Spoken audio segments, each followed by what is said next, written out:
இதுவரை நம்ம சேனலை சப்ஸ்கிரைப் பண்ணாதவங்க சப்ஸ்கிரைப் பண்ணிக்கங்க, பெல் பட்டனை மறக்காம அழுத்திக்கங்க. எப்படி நம்ம ஜோதிடத்துல கிரக காரகம் ஒன்று இருக்கோ அதே மாதிரி தாங்க வாஸ்துலையும் வந்து பாத்தீங்கன்னா திசைகளோட காரகம் இருக்கு. அது அப்படியே பாருங்க, திசைகளோட காரணம் என்ன அப்படின்னு கேட்டீங்கன்னா கிழக்கு திசை. கிழக்கு திசைக்கு அதிபதி யாருன்னா இந்திரன். அப்ப அந்த இடத்துல என்ன இருக்கு? சந்தான விருத்தி இருக்கு, ஐஸ்வர்யம் இருக்கு. அடுத்தது வந்து சூரியனோட உதிக்கக்கூடிய திசை அங்கதான் இருக்கு, மன அமைதி அங்கதான் இருக்கு, இன்பங்கள்ல நாட்டமான விஷயங்கள் பூரா அந்த இடத்துல தான் இருக்குது, அரசாங்க உத்தியோகமும் அந்த இடத்துல தான் இருக்குது, தந்தையோட ஸ்தானம் அந்த இடத்துல இருக்கு. அடுத்தது வந்து ஆண் வாரிசுகள் அந்த இடத்துல இருக்கு. அடுத்தது பாத்தீங்கன்னா மேற்கு திசையை பத்தி பாக்குறோம். மேற்கு அதிபதி பாத்தீங்கன்னா வருணன். இங்க என்னென்ன இருக்கு? மழை இருக்கு. இந்த மழை பெய்யக்கூடிய விளை நிலங்களும் இங்கதான் இருக்குது. அடுத்தது முன் யோசனை இந்த இடத்துல இருக்குது. அடுத்தது மேற்கு திசையில வந்து பாத்தீங்கன்னா காரியவாதி அந்த இடத்துல தான் இருக்கிறாங்க. அடுத்தது வந்து ஒருத்தரோட பேச்சுக்கு கட்டுப்படாமல் இருக்கக்கூடிய விஷயங்களும் இந்த மேற்கு திசையில தான் இருக்கு. அடுத்தது வந்து ஒரு செயலை உடனடியாக எடுக்கக்கூடிய எண்ணம், திடீர்னு ஒரு செயலை வந்து டக்குன்னு முடிவெடுக்கிற விஷயங்கள் எல்லாமே இந்த மேற்கு திசையில தான் இருக்கு. அடுத்தது பாத்தீங்கன்னா தெற்கு திசையில யமதர்மராஜா வந்து இந்த இடத்துல இருக்கிறாரு. இவர் வந்து இந்த இடத்துல வந்து நியாயமா இருக்கணும், தர்மத்துக்கு கட்டுப்படணும், போராடினாச்சு, அதாவது குறுக்கு வழியில் வெற்றி பெறாம போராடி நம்ம வெற்றி வரணும் அப்படிங்கிற ஒரு எண்ணம் அந்த இடத்துல இருக்கு. அடுத்தது வந்து பாத்தீங்கன்னா பெண்களுடைய ஆதிக்கம் அந்த இடத்துல இருக்கு. அடுத்தது பிடிவாத குணம், எப்படியாச்சும் நம்ம அதை ஜெயிச்சே ஆகணும் அப்படிங்கிற ஒரு போராடி ஜெயிச்சாகணுங்கிற ஒரு பிடிவாதம் இந்த தெற்கு திசையில அதனுடைய காரகமா இருக்கு. அடுத்தது வந்து பாத்தீங்கன்னா வடக்கு திசை அதிபதி வந்து பாத்தீங்கன்னா குபேரன். இந்த இடத்துல என்ன இருக்கு? வடக்குல செல்வ வளர்ச்சி இருக்குது, பணம் இருக்கு, நகைகள் இருக்கு. அடுத்து வந்து பாத்தீங்கன்னா கலைகள், எந்த கலைகளா இருந்தாலும் அந்த கலைகள்ல ஒரு நாட்டம், அதாவது வந்து ஒரு விருப்பத்தை உண்டு பண்றது.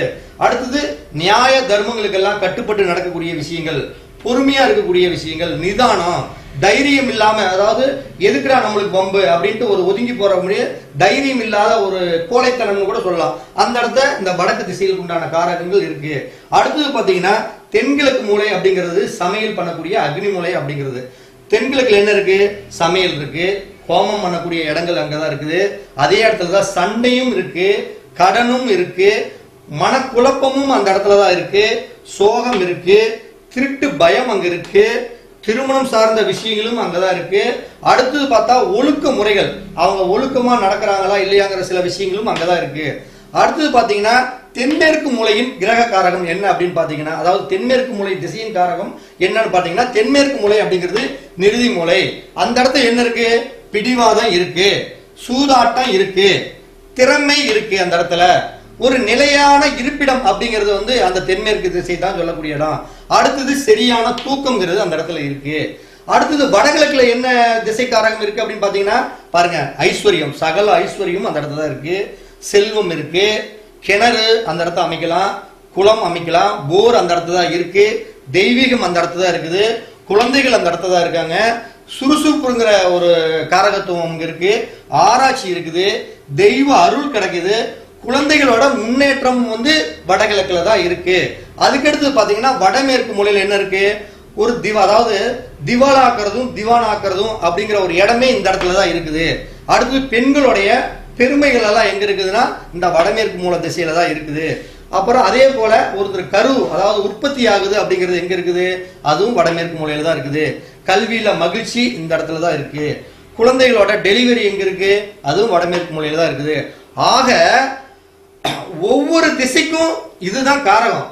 இப்ப வந்து இதை எதுக்கு இப்ப நம்ம உங்க கூட சொல்றோம் அப்படின்னோம்னா, இதை வந்து ஒவ்வொருத்தரும் நீங்க பார்க்கக்கூடிய இந்த வீடியோல பார்க்கக்கூடிய எல்லாருமே கிரகத்துக்கு காரகத்தை பார்த்திருப்பீங்க, திசைக்கு காரகத்தை இதுவரைக்கும் யாரும் சொன்னதில்லை.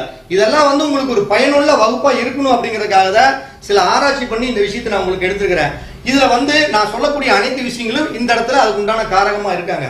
அப்ப கிழக்கு திசை சந்தான விருத்தி இதெல்லாம் இருக்கு அப்படின்னா, கிழக்கு திசை ஒருத்தருக்கு அவங்க வீடு கட்டுறாங்க, அந்த வீட்டுல கிழக்கு சம்பந்தப்பட்ட விஷயங்கள்ல பிரச்சனை அப்படின்னா, அதாவது கிழக்கு வந்து குறுகியோ இது மாதிரி இருக்கிறப்ப என்ன ஆகுனா அந்த வீட்டுல எப்படி இருக்கும்? சந்தான விருத்தி கிடைக்காது, ஐஸ்வர்யம் இருக்காது, அடுத்து வந்து மன அமைதி இருக்க இல்லாம போயிடும், ஒரு இன்பங்கள்ல நாட்டம் இல்லாம போகும். அதே மாதிரி மேற்கு திசை வந்து அவங்களுக்கு கொஞ்சம் கிட்ட இருந்து, அதாவது மேற்கு திசையில் சாதகமாக இல்லாம முறைப்படி ஒழுங்கற்ற முறையில் இருந்தா சரியா பாரு, அவங்க வீட்டுல வந்து ஒரு நல்ல காடு தோட்டம் வச்சிருந்தா நல்ல விளைநிலங்கள் வந்து விளையாது, அடுத்தது வந்து எப்ப பார்த்தாலும் முன் யோசனை இல்லாம பண்றது, அடுத்தவங்களோட பேச்சுக்கு கட்டுப்படாம போறது, அடுத்தது வந்து எதையுமே திடீர்னு எடுத்து அந்த விஷயங்கள்ல மாட்டிக்கக்கூடிய விஷயங்கள்லாம் நடக்கும்.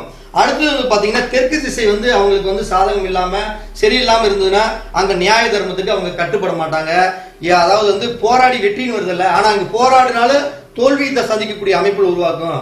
அடுத்தது வந்து பாத்தீங்கன்னா பெண்களுடைய ஆதிக்கம், அவங்களுடைய வீடே என்னன்னு பாத்தீங்கன்னா அவங்க பெண்களுடைய ஆதிக்கத்துக்கு கட்டுப்பட்டு பெண்களுக்கு சில பேர் அடிக்ட் ஆயிராங்கன்னு கேள்விப்பட்டிருக்கீங்களா பாத்தீங்களா? அது எப்படின்னு பாத்தீங்கன்னா இந்த தெற்கு திசையில அவங்களுக்கு வந்து சரியான வாஸ்து கோளாறுகள் இல்ல, அதாவது வாஸ்து கோளாறுகள் தவறுதான வாஸ்து கோளாறுகள் அந்த இடத்துல இருந்ததுன்னா தெற்கு திசையில இது மாதிரி சம்பவங்கள்லாம் நடக்கும். அடுத்து வந்து பாத்தீங்கன்னா வடக்கு திசை வந்து அவங்களுக்கு வந்து ஒரு சரியான முறையில அமைப்புல இல்ல அப்படின்னா செல்வ வளர்ச்சி வருமா? கண்டிப்பா வரவே வராது. அடுத்தது வந்து பொறுமை இருக்காது, நிதானம் இருக்காது, அவங்களுக்கு ஒரு தைரியம்ங்கிறதே சுத்தமா வராது, எதுக்கும் வந்து அவங்களுக்கு ஒரு இன்ட்ரெஸ்ட்ங்கிறதே வந்து இருக்காதுங்க. வடக்கு திசை மட்டும் ஒருத்தருக்கு கெட்டு போயிருந்ததுன்னா அந்த வடக்கு திசையில இருக்கிற இருப்பிடங்கள் சரியில்லாம இருந்தா பொருளாதார வளர்ச்சிக்கு மிகவும் சிறப்புகள் இல்லை. அதே மாதிரி பாத்தீங்கன்னா தென்கிழக்கு மூலை அப்படிங்கிறது வந்து அக்னி மூலை, ஏற்கனவே சொல்லியிருக்கிறேன். இந்த மூலையில வந்து கெட்டு போயிருந்தா அப்படி தென்கிழக்கு மூலை நீண்டுகிட்டு இருக்கிறது, தென்கிழக்கு மூலையில ஒரு எது இல்ல பஞ்சபூத தத்துவங்களுக்கு தகுந்த மாதிரி ஒரு கிணறு போரு இது மாதிரி தேவையில்லாத ஒரு சில விஷயங்கள் எல்லாம் இருந்ததுன்னா அது மாதிரி ஒரு பிரச்சனைகளை உண்டு பண்ணும். அப்ப என்ன பண்ணும், தென்கிழக்கு மூலையில வந்து சரியான முறை ஒழுங்கற்ற ஒரு வாஸ்து கோளாறுகள், அதாவது வாஸ்து பிரச்சனைகள் இருந்ததுன்னா அந்த வீட்டுல எப்ப பாத்தீங்கன்னா சண்டை ஏற்பட்டுக்கிட்டே இருக்கும், குழப்பம் ஏற்பட்டுக்கிட்டே இருக்கும், வீட்டுல கடன் ஏற்படும், திருடு போகும், திருமண தடையை உண்டு பண்ணும்.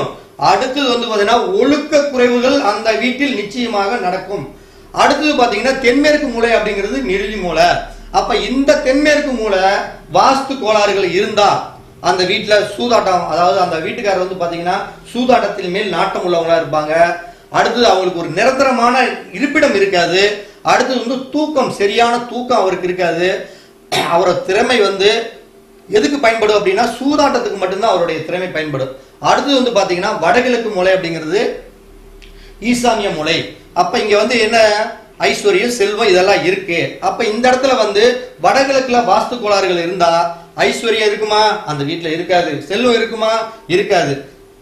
குலதெய்வத்தோட அனுகிரகம் இருக்குமா? கண்டிப்பா இருக்காது. வீட்டுல குழந்தைகள் எல்லாம் இப்படி சுறுசுறுப்பா இருக்கவே மாட்டாங்க, மந்தமா தான் இருப்பாங்க. குழந்தைகளோட முன்னேற்றம் கொஞ்சம் கொஞ்சமா அந்த வடகிழக்குல வாஸ்து கோளாறு இருந்தா குழந்தைகளோட முன்னேற்றம் கொஞ்சம் கொஞ்சமாக பாதிக்கும். அடுத்தது என்ன பாருங்க, வடமேற்கு மூலை அப்படிங்கிறது என்ன, வாயு மூலை.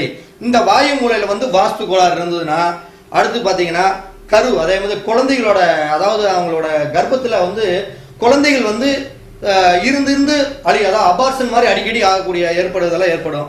அடுத்தது வந்து பாத்தீங்கன்னா கல்வியில வந்து அந்த வீட்டுல ஒரு மகிழ்ச்சி இருக்காது. அடுத்தது வந்து டெலிவரி ஆகிறப்பெல்லாம் வந்து கொஞ்சம் பிரச்சனைகளை ஏற்படுத்தும். அடுத்தது வந்து பெண்களுடைய தரம் வந்து அந்த வீட்டுல வந்து சிறப்பாக இருக்கிறது. ஆக ஒவ்வொரு திசைகளுக்கும் வாஸ்து சரி முறைப்படி இருந்தா இந்த இதுக்குள்ள இருக்கிற மாதிரி விஷயங்கள் அனைத்துமே மிக சிறப்பான முறையில் இருக்கும். இதே ஒவ்வொரு திசைகளுக்கும் வாஸ்து கோளாறுகள் இருந்தா நம்ம இந்த திசைக்காரகத்துக்கு தகுந்த மாதிரி இல்லாம முற்றிலும் மாறுபட்டு தீய பலனை கொடுக்கும். மேலும் உங்களை வந்து அடுத்த வீடியோல சந்திக்கிறேன். நன்றி, வணக்கம்.